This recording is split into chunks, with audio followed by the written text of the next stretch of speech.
नमस्कार प्रेक्षकांनो, लक्ष्मीच्या पावलांनी या मालिकेच्या आजच्या भागामध्ये आपल्याला पाहायला मिळते की कलाच्या सांगण्यावरून ऑफिसमधील एम्प्लॉई पूजाने राहुलचे सर्व डिटेल्स चेक केलेले असतात. त्याच्या अकाउंटमध्ये खूप मोठा घोळ झालेलं पूजेच्या लक्षात आलेलं असतं आणि तिने सर्वांसमोर कलाला सांगितलेलं असतं. आता कला राहुलला जाब विचारू लागते, तुझ्याच ब्रँचमध्ये ह्या इतका मोठा घोटाळा कसा झाला राहुल? तू रिस्पॉन्सिबिलिटीसुद्धा घेऊ शकत नाही.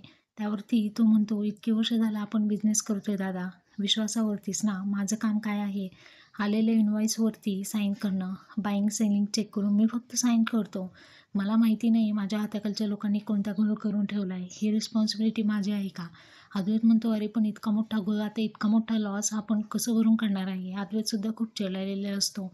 राहुल म्हणतो, ही नेहमी माझ्याकडे संशयाच्या नजरेने बघते. घरात आल्यापासून हिला माझ्यावरती विश्वास नाही आहे. सरोज मामीला विश्वास आहे म्हणून तर त्यांनी त्या इन्व्हॉइसवरती साईन केली ना.